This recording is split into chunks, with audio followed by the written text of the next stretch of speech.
बिस्मिल्लाहिर्रहमानिर्रहीम, अस्सलाम वालेकुम नाज़रीन। आप लाइव प्रोग्राम देख रहे हैं। मैं इमरान खान हूँ। पंजाब को छठा आईजी मुबारक। यानी कोई आईजी 1 महीना गुजारता है, कोई 3 महीने गुजारता है, कोई 6 महीने गुजारता है, एक फिर बीच में 7 महीने वाले आए। और ये वाले आईजी बहुत बहादुर और बड़ी मोटी पसली थी इनकी, इन्होंने गुजारे हैं पूरे 9 महीने। अब जो नए आईजी आए हैं इनाम गनी, देखना ही होगा ये कितने महीने गुजारते हैं। लेकिन इस मरतबा जब आईजी की तब्दीली हुई है वो बड़े अजीब व गरीब तरीके से हुई है।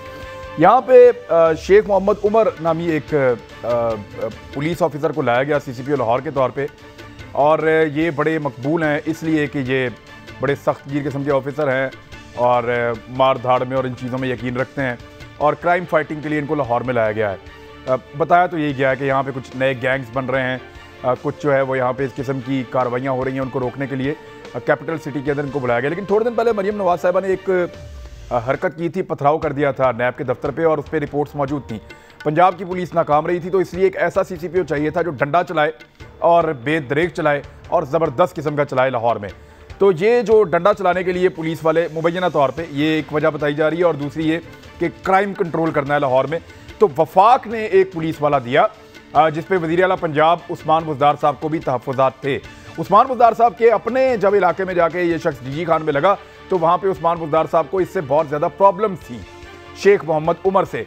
तो लेकिन अब इसको लाके लाहौर में लगा दिया गया। बुज़दार साहब इससे खुश नहीं थे, लेकिन इमरान खान साहब ने इसको लगाया था, और हुआ ये कि आईजी पंजाब ने कहा कि ये मेरे इदारे के अंदर सियासी मुदाखलत है, ये मेरे इदारे के अंदर सियासी मुदाखलत है। उस तरह की सियासी मुदाखलत जिस तरह की पीपल्स पार्टी सिंध में करती है, उस तरह की सियासी मुदाखलत जिस तरह की पीएमएलएन पंजाब में करती रही है बकौल पीटीआई के। ये वो वाली सियासी मुदाखलत है जो आईजी पंजाब ने कहा कि आप मेरे डिपार्टमेंट में कर रहे हैं, मेरे से पूछे बगैर। एक ऐसे आदमी को जिसको मैं करप्ट समझता हूं, एक ऐसे आदमी को जिसको मैं अहल नहीं समझता, उसको लाके आप सूबाई दारुल हुकूमत में कैपिटल सिटी पुलिस ऑफिसर आप लगा देते हैं सीसीपीओ लाहौर। तो उस पर उन्होंने एतराज़ किया, प्राइम मिनिस्टर से मिले, एतराज़ बताया, नहीं मानी गई। वज़ीर आला से मिले, एतराज़ किया, नहीं मानी गई, और फिर उनको हटा के दूसरा आईजी ले आया गया। अब जनवरी 2020 में फैसलाबाद में एक तकरीब हो रही थी, उसमें वज़ीर-ए-आज़म पाकिस्तान इमरान खान साहब ने क्या कहा था इस आईजी के बारे में जिसको हटाए, ये जरा सुन लें आप। आईजी शोएब दस्तगीर, मैं आपको मुबारक देता हूं। मैंने देखा कि आपने बड़े बड़े ये जो डाकू थे और ये जो कातिल थे इनको पकड़ना शुरू किया।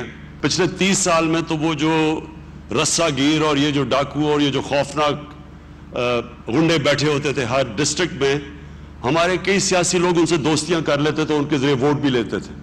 अभी तक मैं आपको दाद देता हूं कि 1 महीने के अंदर आपकी ज़बरदस्त परफॉर्मेंस रही है, बहुत अच्छे, क्योंकि मैंने देख रहा हूं शुरू आपने बहुत अच्छा किया। जी नाज़रीन, खान साहब ने बड़ी ज़बरदस्त बात की, और मैं खान साहब को दाद देता हूं कि वो वाला सच बोलते हैं जो सच नंगा होता है, कि पॉलिटिकल लोग जो हैं वो दोस्तियां कर लेते हैं क्रिमिनल्स के साथ। जो पॉलिटिकल लोग हैं उनकी दोस्तियां हो जाती हैं, क्रिमिनल से ये फ़ायदा उठाते हैं, पकड़े नहीं जाते, पॉलिटिकल लोग उनसे पैसा बनाते हैं या फ़ायदा लेते हैं या अपने काम लेते हैं। तो ये होता है। अभी इनके वज़रा किस किस क्रिमिनल के साथ ताल्लुक़ है, किस किस वज़ीर का, मैं बताऊँ कौन कौन किसके साथ उठता बैठता है, मैं दिखाऊँ तस्वीरें आपको, और कौन कौन से क्रिमिनल्स जो हैं जो लाहौर में ही या रावलपिंडी में, इन 2 शहरों की चले बात कर लेते हैं, इन शहरों के अंदर कौन कौन से ऐसे क्रिमिनल्स हैं जिन्होंने आपकी तस्वीरों के साथ बड़े बड़े बोर्ड लगाए हुए हैं और आपकी पार्टी को इस वक्त सपोर्ट कर रहे हैं, जो कल तक नून लीग को करते थे, उससे पहले पीपल्स पार्टी को करते थे। यही क्रिमिनल मैंने नून लीग के साथ भी देखे, यही रस्सागीर जो है मैंने पीपल्स पार्टी के साथ भी देखे, और आज ये सारे मुझे पीटीआई के साथ भी नजर आ रहे हैं। तो ये निज़ाम ही ऐसा है। इसके अंदर इस्लाहात लाने के लिए खान साहब, आपकी पार्टी ने, आपकी हुकूमत ने अनफॉर्चुनेटली कुछ किया नहीं जो करना चाहिए था। और अभी पंजाब के कुछ ऑफिसर कह रहे हैं हमने नहीं इसके साथ काम करना, सीसीपीओ के साथ, इसने चेन ऑफ कमांड को ख़राब किया। इसने एक मीटिंग के अंदर ये कहा है कि इस आईजी ने मेरी तरक्की नहीं होने दी थी और मैं ठोक कर आ गया हूँ अब यहाँ पे, और मैं खुद यहाँ पे आके अब मौजूद हूँ सीसीपीओ लाहौर के तौर पे, मैं देख लूँगा इसको। इस किस्म के स्टेटमेंट इनके हवाले से बताए जा रहे हैं, और वो जो ऑफिसर जिन्होंने ये सुना उन्होंने जाके आईजी पंजाब को बताया, और यहाँ से ये मामला ख़राब होना शुरू किया कि इंस्पेक्टर जनरल ऑफ पुलिस को एक ऑफिसर जो एक ज़िले के अंदर उस ज़िले के लिए ज़िम्मेदार है, यानी आरपीओ रैंक का ऑफिसर है जो सीसीपीओ लगता है, तो उस ऑफिसर ने चैलेंज कर दिया है इंस्पेक्टर जनरल ऑफ पुलिस को, जूनियर होने के बावजूद। तो ये उसके लिए, इंस्पेक्टर जनरल ऑफ पुलिस के लिए बड़ी ऑकवर्ड सिचुएशन हो गई थी। ये ऐसे ही है जैसे कि कोई मिनिस्टर उठे और इमरान खान साहब को चैलेंज कर दे कि आप गलत हैं, और मैं, आप ये कह रहे हैं ना मैं ये नहीं करता, मैं ये करूंगा, और फिर उसके बाद इमरान खान साहब को तब्दील कर दिया जाए और उस मिनिस्टर को जो है वो रहने दिया जाए। ये इस तरह से है अगर चेन ऑफ कमांड की आप बात करें तो। मेरे साथ शैला रज़ा साहब मौजूद है पाकिस्तान पीपल्स पार्टी से। मेरे साथ मौजूद हैं इस वक्त डॉक्टर तारिक फजल चौधरी साहब PMLN से, और हमारे साथ मौजूद होंगे अभी थोड़ी देर में सदाकत अब्बासी साहब पाकिस्तान तहरीक इंसाफ से। सबसे पहले मैं आपा शैला रज़ा साहिबा से बात करता हूँ। शैला रज़ा साहिबा, मुझे ये बताएं कि सबसे ज़्यादा तनकीद आपकी जमात पे होती है कि आप लोग IG को नहीं चलने देते, आप लोग पुलिस को काम नहीं करने देते, पॉलिटिकल इंटरफेरेंस आप करते हैं। इस इशू पे आपको क्या नज़र आ रहा है? मैं ये समझती हूँ कि सिंध के वज़ीर आला मुराद अली शाह को फिर मसला हो गया और पंजाब का 5वां IG बदला गया। और जहाँ तक मैं देख रही हूँ इन पूरे अपने टेन्योर में, पहले तो 5 साल पाकिस्तान पीपल्स पार्टी वफाक में थी और सेकंड में AD ख्वाजा से कुछ मसले आए थे, उनको भी सर पे उठा लिया गया था। और अब जब वो कलीम इमाम वाले मामले पे भी ये हुआ तो बहुत ज़्यादा मसाइल वो किए गए, लेकिन फिर हमने 3 नाम दिए और उसमें से हो गया। हमारे सिंध के हर मसले में जो है वो बड़े मसाइल होते हैं, और पंजाब में अगर IG को बदला जाना हो तो वज़ीर आज़म जो है वो अजीब जल्दी से बदल देते हैं, जैसे कोई ये मुल्की मामला ही नहीं है, इस सूबे का मामला ही नहीं है। तो मैं यही कहना चाहती हूँ कि माशाल्लाह अब आप देख रहे हैं कोई मसला नहीं है। इससे पहले भी जो है वो एक मसला था और हम यकीनन उसमें परेशान थे, और अब बेहतर है हमारा मामला, लेकिन हमारे मामलों को उछाला जाता है। हमें कराची में एडमिनिस्ट्रेटर भी लगाना हो तो वज़ीर आज़म कहते हैं बाख्तियार होना चाहिए, जो कि सीधा सीधा सिंध गवर्नमेंट का राइट है कि वो लगाए। हमें कोई भी चीज़ करनी है, हम अपने सूबे में हमने जो है वर्ल्ड बैंक से मायदे किए हुए, वर्ल्ड बैंक और हमारी फंडिंग है वो कह रहे हैं हम देख रहे हैं। आप कौन होते हैं देखने वाले? वर्ल्ड बैंक खुद देख रहा है, माइक्रो में जो है मॉनिटरिंग कर रहा है, जब भी तो वो बार बार हमारे साथ मायदे बढ़ा रहा है, एक के बाद एक, क्योंकि उसे ट्रांसपेरेंसी नज़र आ रही है हमारे साथ। हमारे साथ यूरोपीय यूनियन काम कर रही है। एक 2010 में कंदकोट और कश्मीर से हमने प्रोग्राम किया था, सक्सेसफुल प्रोग्राम जो है हमारा union council based poverty reduction program, वहाँ से अब ये तमाम डिस्ट्रिक्ट में आ गया। इसका मतलब है कि यूरोपीय यूनियन जो पैसा खर्च कर रही है उसमें वो मुतमईन है सिंध की कारकर्दगी से, लेकिन हम मड़ोड़ दूसरों को उठ रहे हैं हर चीज़ पे। डॉक्टर तारिक फजल चौधरी साहब, ऐसा लगता है कि ये CCPO और कुछ नहीं करेगा, नून लीग को बहुत फेंटी लगाएगा लाहौर में। Are you ready for that sir? देखें जी, IG कोई भी हो, जाहिर है CCPO अपने इदारे को, पुलिस को हेड कर रहा होता है। ज़िम्मेदार एक पोजीशन है, फोर्स का हेड होता है। अभी मैं एक प्रोग्राम में था 8 बजे, तो उस वक्त पाकिस्तान तहरीक इंसाफ के जो नुमाइंदे हैं वो बार बार एक बात कह रहे थे कि जनाब शहबाज शरीफ ने पुलिस को ज़ाती मुलाजिम बनाया हुआ था, फिर कहा ज़ाती मुलाजिम बनाया हुआ था। तो मैं ये बड़ी पुरजोर अंदाज से ये बात की। मैंने कहा कि आप एक फ़ोर्स और एक इंस्टीट्यूशन के बारे में इस तरह के लफ्ज़ इस्तेमाल ना करें। पुलिस का एक मोराल है, उनकी एक यूनिफॉर्म है, उन्हें यह कहना जनाब ये किसी की ज़ाती मुलाजिम है, मैंने कहा ये बड़ा तज़ीक अमेज़ अल्फाज हैं, और हुकूमती नुमाइंदा इस तरह के लफ्ज़ इस्तेमाल करे तो ये काबिल मज़म्मत है। और उस पर मेरा ख्याल है उन्होंने वो बात महसूस की, क्योंकि उसके बाद उन्होंने उस पर कोई जवाब मुझे नहीं दिया। लेकिन ये बड़ा एक अजीब दास्तान नज़र आ रही है, अजीब सूरत हाल नज़र आ रही है इमरान खान के, जो एक SHO होता है किसी, जो एक लोएस्ट इंतज़ामी ऑफिसर होता है, मेरा ख्याल है ग्रेड 14 या 15 में होते हैं एक SHO, जो एडमिनिस्ट्रेटिव एक थाने का हेड होता है, वो इतनी तेज़ी से नहीं बदलते जितनी तेज़ी से पंजाब, जो पाकिस्तान का सबसे बड़ा सूबा है, 12 करोड़ की आबादी का सूबा है, जितनी तेज़ी से पंजाब के IGs तब्दील हो रहे हैं, बहुत तेज़ी। यानी 2 साल में 5 IGs। आप पंजाब का कोई एक थाना ले लें, मैं दावे से कहता हूं, छठा आदमी है इस वक्त, छठा आदमी है। 2 साल में 5 SHO तब्दील नहीं हुए होंगे जी। छठा आदमी आ गया पंजाब में, छठा जी, छठा IG। तो मैं ये कह रहा हूं कि ये बड़ी अजीबोगरीब सूरत हाल है। लेकिन मैं इसमें एक छोटा सा वाकया आपको सुनाना चाहता हूं, और ये वाकया मैं कोट कर दूं कि मेरा नहीं है, ये बड़े एक मशहूर कैरेक्टर हैं, इशारतन बता रहा हूं, अजीज़ी साहब, उन्होंने अपने प्रोग्राम में ये वाकया सुनाया था। मैंने उनसे ये बात सुनी कि क्लास में एक प्रोफेसर साहब लेक्चर दे रहे थे इकॉनमी पे, और जो इंसानी आप ये कहें कि मुआशरती दोस्तियाँ ताल्लुक़ होते हैं उस पर, और कह रहे थे कि जो मईशत है या भूख है वो ज़्यादा बड़ी ज़रूरत होती है बाहैसियत आपके दोस्ती के और आपके बाकी जो फ्रेंडशिप कह लें आप, माशरती रवाबित कह लें, कंपनी कह लें, दोस्ती कह लें। उन्होंने कहा मैं एक एक्सपेरिमेंट करता हूँ। वो अपने स्टूडेंट्स को ले गए, एक तरफ उन्होंने एक चुईया बांधी और दूसरी तरफ उन्होंने केक का एक टुकड़ा रखा और चूहे को उन्होंने छोड़ा, उसी का केक के टुकड़े पे गया। उन्होंने कहा आप देखें कि ये जो भूख है, इकॉनमी है, ये ज़्यादा बड़ी ताकत है। फिर उन्होंने जनाब केक उठाया और वहाँ पे उन्होंने रख दिया सेब का टुकड़ा, चूहा फिर सेब के टुकड़े पे गया। फिर उन्होंने वो उठाया, उन्होंने रोटी का टुकड़ा रखा तो चूहा फिर रोटी के टुकड़े पे गया। वो एक स्टूडेंट जो है वो आपकी तरह शरारती था, उसने कहा उस्ताद मोहतरम 3 दफ़ा आप खुराक बदल चुके हैं, एक दफ़ा चूहा भी बदल के देख लें, शायद इसका जो है वो। अच्छा। तो मेरी गुजारिश ये है कि 5 IG बदलने की बजाय यार वज़ीर आला एक दफ़ा बदल के देख लें, शायद उससे ये मामला हल हो जाए। वो नहीं बदलेगा। ये क्या मतलब तमाशा है कि आप 4 महीने के बाद आप IG बदलो, IG बदलो, IG बदलो, वो वज़ीर आला बदल दो अगर नहीं मामला चल रहे। This is entirely N administrative decision. यहाँ तक मैं मानता हूँ कानून आपको नहीं रोकता, आप हर महीने नई IG लगाएं, लेकिन कोई रवायात होती हैं, कोई तरीक़ाकार होता है। हर IG जो सूबे का लगता है इमरान साहब, उसकी सर्विस पुलिस में 30 साल से ज्यादा होती है। सर ऐसा लगता है कि पीटीआई इस मिशन पे आई है, पीटीआई इस मिशन पे आई है। सदाकत भाई साहब, कोई सीनियर ऑफिसर मुझे लगता है ऐसा नहीं होगा थोड़े अरसे बाद जो IG नहीं रह चुका। यानी आप इस मिशन पे हैं कि सबको एक दफा IG लगाना जरूर है। यानी ये किस किस्म की गवर्नेंस है सर? अभी थोड़े दिन पहले खान साहब ने 20 दिन पहले कहा कि बेहतरीन कम्बिनेशन है, और थोड़ा अर्सा पहले कहा कि जो शुएब दस्तगीर साहब कर रहे हैं उसकी मिसाल नहीं मिलती, 30 साल में कभी नहीं हुआ, कोई मिसाल ऐसी नहीं मिलती। तो इतने शानदार आदमी को सिर्फ आपने इसलिए हटा दिया कि आप उसके इदारे में सियासी मुदाखलत करना चाहते थे, उसकी मर्जी के बगैर एक ऑफिसर को तैनात करना चाहते थे जिसको वो समझता था कि वो इस काबिल नहीं है कि उसको CCPO लाहौर लगाया जाए।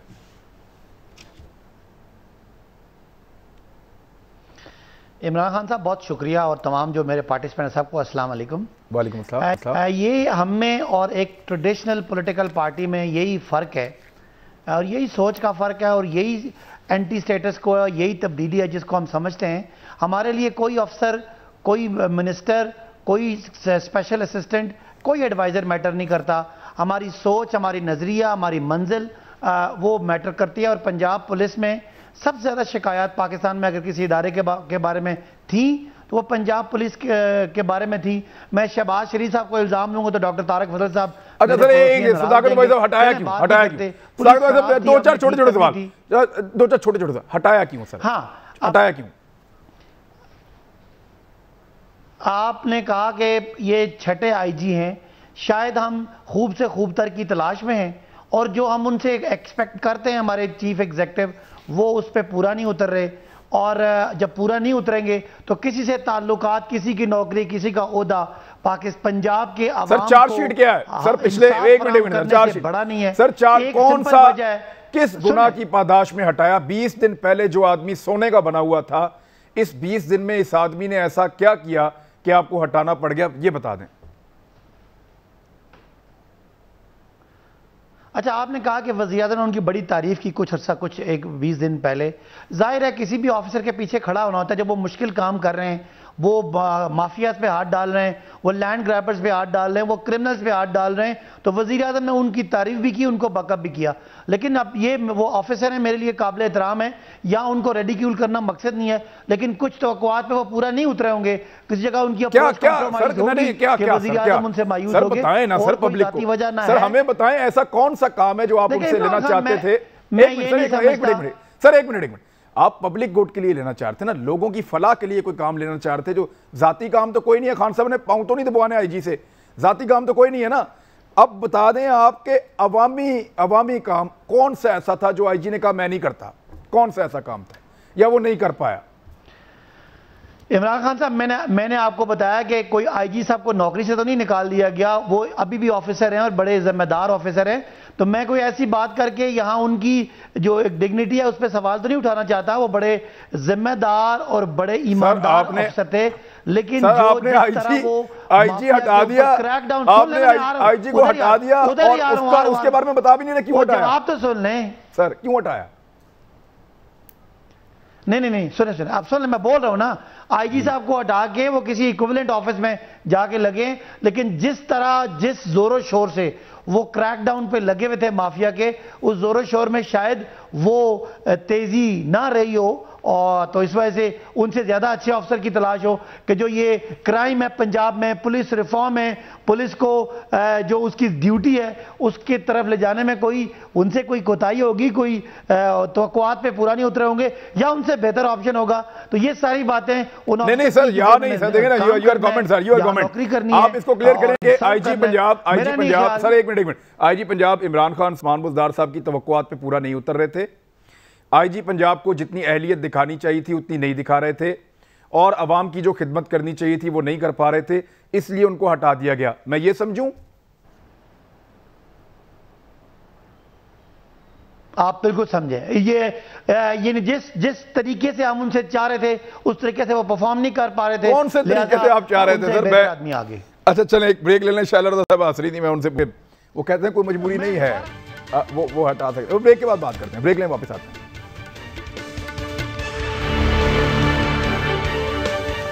वेलकम बैक नाजरीन। अब शैला रज़ा साहब, मामला ये है कि सबको पता चल गया कि आईजी पंजाब क्यों बदले, और सदाकत अब्बासी साहब को नहीं पता चला। उनको अभी भी ये लगता है कि शायद वो काम नहीं कर पा रहे थे और वो मेयार पे पूरा नहीं उतर पा रहे थे जो बड़ा हाई स्टैंडर्ड रखा हुआ है पाकिस्तान तहरीक इंसाफ की पंजाब गवर्नमेंट ने। तो आपकी तरह उनकी कोई मजबूरी भी नहीं है, ये भी उन्होंने क्लियर किया है। बहुत अच्छी बात है, और मैं समझती हूँ कि अगर किसी और सूबे में मसला आए जहाँ पे पीटीआई की हुकूमत ना हो, तो जब भी वज़ीर आज़म को इसी तरह संजीदगी से सोचना चाहिए कि हर सूबे के जो वज़ीर आला होते हैं और हर सूबे के जो डायनामिक्स होते हैं, अगर उसमें कोई वज़ीर आला को मसला है तो उसको इसी संजीदगी से, इसी हमदर्दी से, इसी पुर्ती से जो है वो रिज़ॉल्व करें। लेकिन बदकिस्मती से 2 दफ़ा हमारे साथ जिस तरह एक आईजी बदलने पर एक सूबे को जो है और उसके वज़ीर आला को जिस तरह से मलाइन किया गया है, ये बहुत नहीं। आप तो सियासी मुदाखलत करते हैं ना इदारों में, वो इसलिए नहीं बदलते। आप लोग करते हैं सियासी मुदाखलत, आप पुलिस को अपने जाती फायदे के लिए इस्तेमाल करते हैं। क्या हो रहा है? ये तो ये क्या हो रहा है? ये तो मैं आपको बताऊं, वो ये कह रहे हैं कि वो कारकर्दगी नहीं दिखा पा रहे थे। ये रूहानी मुदाखलत। 1 मिनट, कराची में जो ऑपरेशन हुआ था, बताएं ना क्या है इसमें, और जिसमें रेंजर्स और पुलिस ने किया, इसमें बेशक नवाज शरीफ साहब आए थे, और उसके बाद ये रेंजर्स को 2 मज़ीद इख्तियारात दिए गए थे कि वो डिटेंशन और इंटेरोगेट कर सकते हैं। तो उसमें ये भी वादा हुआ था कि फाइनेंशियल जो है सपोर्ट किया जाएगा, वेल इक्विप्ड किया जाएगा, वो कुछ नहीं हुआ था। और उसके कप्तान वज़ीर आला ही थे। कभी रेंजर्स को ये शिकायत नहीं हुई कि किसी इलाके में ऑपरेशन से रोका गया हो, किसी जगह मना किया गया हो, और कोई भी एक शिकायत नहीं थी। तो हमारा ये हाल है। और अभी भी जो नहीं, रेंजर को क्यों शिकायत होनी थी? शिकायत तो आपको होनी थी। अपने जो चीज़ें दे के गए हैं उसके हमारे लोग जवाब दें, और जवाब दे रहे हैं मुख्तलिफ जगह पे। तो मैं ये समझती हूँ कि ख़ुद को सुपीरियर और ख़ुद को हर चीज़ यह तरह नहीं करनी चाहिए। हर सूबे के मसाइल होते हैं, और मैं ये ज़रूर कहूँगी कि ऐसी क्या बात है कि ये पहला आईजी है जिसने 9 महीने और कुछ दिन पूरे किए हैं। आखिर सारे ऑफिसर्स बुरे हैं, सब कुछ दूसरों ही में ये नहीं। लेकिन देखिए ना, वो कमिटमेंट ये भी नहीं दे रहे कि अगला आईजी टाइम पूरा करेगा। वो एक खास किस्म के आईजी की तलाश में है जो एक खास किस्म की तब्दीली लेके आए पंजाब में। जब तक उनको वो आईजी नहीं मिलेगा, वो आईजी बनाते जाएंगे।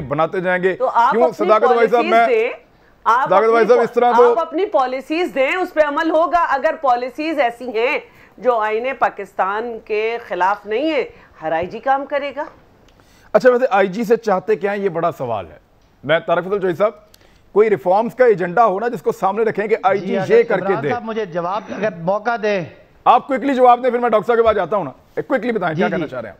आपको पता है कि हम जब केपीके में आए थे, तो पुलिस का वहां भी इसी तरह का ही हाल था। लेकिन जब हमने इमरान जब वहां पे रिफॉर्म किया तो अगला वोट हमें पड़ना की, और 2/3 मेजोरिटी, मैं केपीके की बात कर रहा हूं, 2/3 मेजोरिटी की अगर हमें वहां पड़ी है, तो उसके सबसे बड़ी बात असद दुरानी का जो पुलिस रिफॉर्म था। हम उस तरह की पुलिस रिफॉर्म चाहते हैं। पंजाब में बहुत बुरे हालात हैं, थे, क्यों नहीं कर रहे? क्यों नहीं कर रहे? 20 साल रहे, कर दे रिफॉर्म्स, कर दे रिफॉर्म्स, मिसयूज किया गया भाई, कर दे रिफॉर्म, नहीं वो ठीक है ना, कर दे रिफॉर्म्स। हर आईजी को टास्क दिया जाता है कि वो देखें ना, पुलिस रिफॉर्म पुलिस के बगैर तो, आईजी की मर्जी के बगैर और आईजी की इन्वॉल्वमेंट के बगैर तो नहीं हो सकती। तो वो अगर आईजी साहब को टास्क मिलता है, अगर वो डिलीवर नहीं कर पाते तो इतनी क्या कोई रिश्तेदारी है किसी एक के दूसरे के साथ? चले, फिर ठीक है, सियासी कैसे हो गया? ठीक है, नहीं सियासी ऐसे हो गया सर, एक मिनट, ये सियासी है सर, एक मिनट सर, सीसीपीओ लाहौर, एक मिनट सर, सीसीपीओ लाहौर किसने लगाया? मुझे जरा बताते हैं आप, मुझे आप बताते हैं सर, किसने लगाया? सदाकत भाई साहब, शेख मोहम्मद उमर को सीसीपीओ लाहौर किसने लगाया? इख्तियार चीफ एग्जीक्यूटिव का है ना, अपनी मर्जी से। और सर बात यह है कि उसका तरीकाकार क्या है, ये बताइए आप। ये अब आप कह रहे हैं ना, उसको जाहिर है आईजी को लगाने का इख्तियार वफाकी हुकूमत और सूबाई हुकूमत का। सीसीपीओ लाहौर कैसे लगता है ये बता दें सर आप। नहीं करेंगे सर सीसीपीओ लाहौर कैसे, इसमें किसी को भाई आईनी, सदाकत भाई, कोई कानूनी, कोई इखलाकी रुकावट मुझे बताइए। मेरे भाई सीसीपीओ लाहौर कैसे लगता है ये बता दें आप, कैसे लगता है? क्या आईजी की मर्जी के बगैर लगता है? और अगर आईजी की मर्जी के बगैर लगता है तो ये तो पॉलिटिकल मुदाखलत है। फिर तो हाँ, तो फिर उसकी मर्जी के बगैर लगाया, उसने कहा जी गलत आदमी को लगा दिया और आपने ज्यादती की है, ये सियासी मुदाखलत है, उसने ये कहा, आपने उसको हटा दिया। जी शैलापा क्या कह रही हैं आप? सियासी मुदाखलत को जी शैलापा क्या कह रही हैं? सियासी मुदाखलत ये होती है कि वो बात सुने कि फलाना जो एसपी है, आता हूं, वापस आता हूं, किसी सियासी बंदे की इन्वॉल्वमेंट से नहीं तब्दील हुआ नहीं है। ये जाहिर है मैं हुकूमत तारिक भाई एक बात कहना चाहती हूँ, इन्हें मानना चाहिए। अगर आप मुझे इजाजत जी करें। आप मुझे डॉक्टर साहब मानदेन बताएं, मॉडल टाउन क्यों हुआ था, बता दें जरा। वो इसलिए हुआ था कि बाद में सानिया साहिवाल भी होना था सर, खुदा का नाम ले सर, सानिया साहिवाल भी तो हुआ था ना, उन सबको माफी किसने दिलवाई सर? वो कैसे छूट गए सारे? मॉडल टाउन में बड़ा फर्क है, बहुत फर्क है। वहां रियासत ने प्लान करके मारा था एक अफसर की जजमेंट थी, जबकि सानिया मॉडल टाउन में सियासी लोगों को विक्टिमाइज किया गया था। मैं एक गुजारिश करूं, आप सब अगर मेरी एक बात, सर मैं एक गुजारिश, सर अगर मेरी सदाकत भाई साहब सब में सुन रहे हैं, एक गुजारिश करूं छोटी सी, वो ये है कि सानिया मॉडल टाउन में रियासत या पॉलिटिकल हुकूमत जुर्म होने से पहले जुर्म में शामिल थी, और सानिया साहिवाल में जुर्म होने के बाद आपकी हुकूमत उस जुर्म का हिस्सा बन गई और उनको सजा नहीं दिलाई जिन्होंने वो जुर्म किया। एक तरफ जुर्म होने से पहले हुकूमत जुर्म का हिस्सा थी और एक तरफ जुर्म होने के बाद हुकूमत जुर्म का हिस्सा थी, बस इतना ही फर्क है साहब। मैं डॉक्टर तारिक फजल चौधरी साहब के पास ले जाता हूं मामला। डॉक्टर साहब क्विकली इसको कंक्लूड करें, फिर अगली चीज पे बात करनी है मुझे। देखें, मुझे बड़ी ही हैरत होती है कि इन लोगों के पास सिवाय माजी के किस्सों के, जिसमें इनके अपने वो कहते हैं शीशे के घर में बैठ के दूसरों पे पत्थर फेंकते हैं। अभी आपने जो बात की है इसमें कोई जवाब है इनके पास? कहते हैं उसको आप मवाजना नहीं कर सकते। क्यों मवाजना नहीं कर सकते? साहिवाल में जो अपने मासूम बच्चों के सामने उनके वालिदैन को गोलियां मारी गईं, वो कोई भेड़ बकरियां थी कि आप उन्हें इंसान नहीं समझते उन्हें? तो उनका कत्ल जायज़ है, मॉडल टाउन का कत्ल भी नाजायज़ है। मैं नहीं कहता कि वो जायज़ है। जो ज़िम्मेदारान है उन्हें वो जेल में है, सज़ा मिलनी चाहिए। अभी उस पर फैसला मेरा ख्याल होने वाला है, शवाहिद मुकम्मल हो गए हैं, लेकिन आपने तो वो देर लगाई नहीं, मुलजमान को बरी कर दिया। वो मैं ये कह रहा था भाई साहब को कि आपके एक वज़ीर हैं जो कहते हैं जान अल्लाह को देनी है, ये बाकियों ने तो जान लगता है इमरान खान को देनी है। हर उस काम पे जिसका दिफा नहीं किया जा सकता ये उसका दिफा करते हैं, भरपूर अंदाज से करते हैं। अब ये मिसाल के तौर पे आप आईजी वाला मामला है, देखिए मैं वो बात कर रहा था कि 30 साल से ज़्यादा हर पुलिस ऑफिसर की सर्विस होती है पीएसपी की, तो वो आईजी बनने के काबिल होता है या इतना सीनियर होता है। आप उसके 30 साल रिकॉर्ड देख के आप उसको लगाते हैं। आपके पास कोई ऐसा बंदा नहीं है कि जो आपको बता सके कि ये ऑफिसर इस काबिल है कि ये पंजाब को चला सकता है। ये सीधी सी बात है, दो जुमलों की। आपके पास कोई ऐसा मुशीर नहीं है, एडवाइज़र नहीं है, अक्लमंद आदमी नहीं है जो आपको कोई लायक और काबिल ऑफिसर ढूंढ के दे दे। यार पंजाब नहीं, पूरे पाकिस्तान में इसको लगाएं, ये सूबा आपको चला के दे देगा। कि आपने पंजाब को टेस्ट और ट्रायल पे रखा हुआ है, हर 4 महीने बाद एक नया बंदा, और उसके बाद बैठ जाते हैं वो जी वो हमारी तवक्कुआत पे नहीं पूरा उतर रहा, हम तब्दीली के ख़्वाह हैं। रोज़ बदलें आप, 4 महीने क्यों देते हैं उसे? एक हफ्ते के बाद आईजी बदलते रहें ना, इस तरह करें। जहाँ नालायकी है, इनकॉम्पिटेंस है, उसको माने। मुझे पता है आप टीवी पे नहीं मानेंगे, अंदर बैठ के तो मान लें। अंदर नहीं, पीटीआई के अपने लोग, मैं अर्ज करता हूं, पीटीआई के अपने लोग जो हैं मेरे साथ आज पीटीआई के लोगों ने रब्ता किया। शैलापा, मैं आपको मौका देता हूँ ब्रेक के बाद। काफ़ी लोगों से आज मेरा रब्ता हुआ, उन्होंने कहा जी उनको मायूसी हुई है, एक मरतबा फिर आईजी का तब्दील होना, उन्हें लगा कि उनके ऊपर एक बहुत बड़ा बोझ है जो आ गया, अब इसको कैसे डिफेंड करें। ब्रेक के बाद वापस आ रहे हैं। वेलकम बैक नाजरीन। शैलरदा साहब, ये ट्रांसमिशन पैकेज जो है कराची का, इसमें 1100 अरब रुपए है। हम सारे पैसों की बात कर रहे हैं, कहां से आएंगे पैसे, कौन देगा पैसे, वफाक क्या देगा, सूबा क्या देगा, कैसे होगा। हमें क्यों पैसों की फिक्र पड़ी हुई है? हम में से कोई ये बात क्यों नहीं कर रहा कि ट्रांसफॉर्मेशन जो पैकेज है वो एक्चुअली है क्या, कौन सी सड़कें बनेंगी, कौन सी गाड़ियां आएंगी, कौन से मंसूबे होंगे, कौन से काम ऐसे किए जाएंगे कराची के अंदर जिनके ऊपर डिस्कशन होनी चाहिए। लोग जानना चाहते हैं ये पैकेज है क्या, आप हमें दे क्या रहे हैं, और हम डिस्कशन कर रहे हैं पैसों के ऊपर कि 1100 अरब ये इतने वो देगा, इतने वो देगा, वो नहीं दे रहा, ये दे रहा। हम पैसों पे लड़ रहे हैं। पहले पैकेज तो डिस्कस कर लें, लोगों को चाहिए क्या और दे क्या रहे हैं। जी शैलापा। हेलो, मुझे आपका सवाल सुनाई नहीं दिया। मैं ये कह रहा हूं कि हम उन पैसों पे बात कर रहे हैं, उस पैकेज पे बात नहीं कर रहे। हम उन पैसों पे बात कर रहे हैं, उस पैकेज पे बात नहीं कर रहे। जो कराची ट्रांसफॉर्मेशन पैकेज है, उस पैकेज के ऊपर डिस्कशन क्यों नहीं हो रही? अच्छा, सबसे पहली बात तो यह है कि ऑलरेडी हम 2 साल से 4 बड़े मंसूबों पे काम कर रहे हैं, और कराची में इस वक्त 315 पुराने और 93 इस साल के मंसूबे चल रहे हैं। ये जो 4 बड़े पैकेज हैं, जिसमें सेवरेज का है, पानी का है, इसके अलावा नेबरहुड इम्प्रूवमेंट है, इसके अलावा कॉम्पिटिटिव एंड लायबल सिटी है, ये हम इस पे ऑलरेडी 2 साल से काम कर रहे हैं। सिंध गवर्नमेंट ने इस पे वर्ल्ड बैंक से, एशियन बैंक से और डॉलर्स में, और उस पर पब्लिक प्राइवेट पार्टनरशिप की है, और इस पे ऑलरेडी काम जारी है। और अब ये 2 साल में डॉलर्स की कीमत 105 से इतने बढ़ गई है, तो ये हम समझते हैं कि 800 अरब से भी ज़्यादा हो गए हैं। दूसरा जो हमारा मंसूबा है जिसमें KCR भी है, उसमें हम चाइना के साथ कर रहे हैं। ये पहले 213 अरब का था, और अब क्योंकि डॉलर की कीमत बढ़ गई है तो ये 300 अरब तक आ गया है। तो ये हमारे मंसूबे तकरीबन 802 अरब से ज़्यादा के हैं। अब हुकूमत अगर कुछ लेकर आई है 365 अरब रुपए या कुछ, तो वो फेडरल गवर्नमेंट पहले ही जो है उसको ऐलान कर चुकी थी, इसमें 161 अरब रुपए, और वो भी नहीं दिए। और अब ये जो नई बात कर रहे हैं, ये KCR में जो है वो जो है ऐड करना चाह रहे हैं, उसमें ये एक पिपरी तक कुछ ट्रांसमिशन बिछा के वहाँ पे टर्मिनल कायम करना चाह रहे हैं। तो इसमें क्या बात है, अगर हमारी 2 साल से ADP में जारी स्कीम्स को हम क्लैरिफाई कर रहे हैं कि ये 800 अरब से ज़्यादा की हैं, तो जो गवर्नमेंट ने पैकेज दिया है फेडरल का, उसको हम बता रहे हैं कि उन्होंने कितना दिया। हम उसमें अपने पूरे सबूत के साथ बैठती हूँ। मैं ये 2 किताबें मैं आपको दिखा रही हूँ। ये बजट है 2019-20 का, और ये बजट है 2020-21 का। ये दोनों आपके सामने हैं, और इन दोनों में 2019-20 में 30, 31, 32 और इसमें 50, 51, 52, 53 पे ये सारे मंसूबे दिए गए हैं कि कौन सा मंसूबा कितने अरब डॉलर का हमने। ठीक है, ठीक है। अब रुकें जरा, आप रुकें जरा। तो इसमें से कुछ मंसूबे, एक मिनट, इसमें से कुछ मंसूबे 10 साल के, कुछ 2025 में खत्म हो जाएंगे।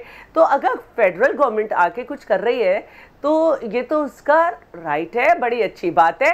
हमारी खुशी इस वक्त और ज्यादा होती जब NFC के भी हमारे 229 बिलियन मिलते, और ठीक है। अब रुकिए जरा, 62 अरब के वो मिलते। और एक जुमला और कर लूं, जी, और वो 2 मंसूबे, 1 मिनट इमरान साहब, एक जुमले में बात कहूंगी, और वो मंसूबे K4 और S3 जिसमें इन्हें 50% देना, उस पर काम करते, और कुछ वो मंसूबे जो ऑलरेडी चल रहे थे उसमें ये पैसे देते, लेकिन उन्होंने 2 साल से नहीं दिए। सदाकत भाई साहब, कौन से गोंगलुओं से मट्टी झाड़ के आ गए आप? वो तो कोई और कहानी सुना रहे हैं सिंध वाले।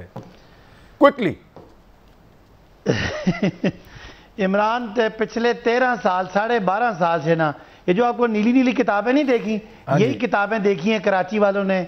कचरे का ढेर बनाया, सड़कें टूटी हुई, नालियां बंद, नाले बंद, इंक्रोचमेंट, पीने का पानी कोई नहीं, कोई ट्रांसपोर्ट नहीं, कोई आपका सेफ सिटी नहीं। यार जवाब दे दें, 13 साल की कहानी तो बहुत लंबी है, वो तो पिछले 12.5 साल की। आप मैं आ रहा हूं ना, मैं आ रहा हूं। ये जो आपने सुन लें, उसमें 2 साल में हमारी हुकूमत है और ये बीबी बता रही थी कि जी को 105 का 2 साल पहले डॉलर था। पता नहीं ये किस जहान में होती हैं। जब हमारी हुकूमत आई तो डॉलर 125 का था और 2 साल और 1 महीना तो हमें हो गया है। अब अगली बात ये कि ये जो इन्होंने बातें की आपके सामने, चलें वक्त खत्म हो गया सर मेरे सामने। अब मेरे पास वक्त नहीं है, मैंने कहा था क्विकली आप जवाब दे दें सवाल का। मैं मादरत, वक्त मेरे पास खत्म हो गया। कल मुलाकात होती है नए प्रोग्राम के साथ। अपना ख्याल रखिएगा। अल्लाह हाफ़िज़।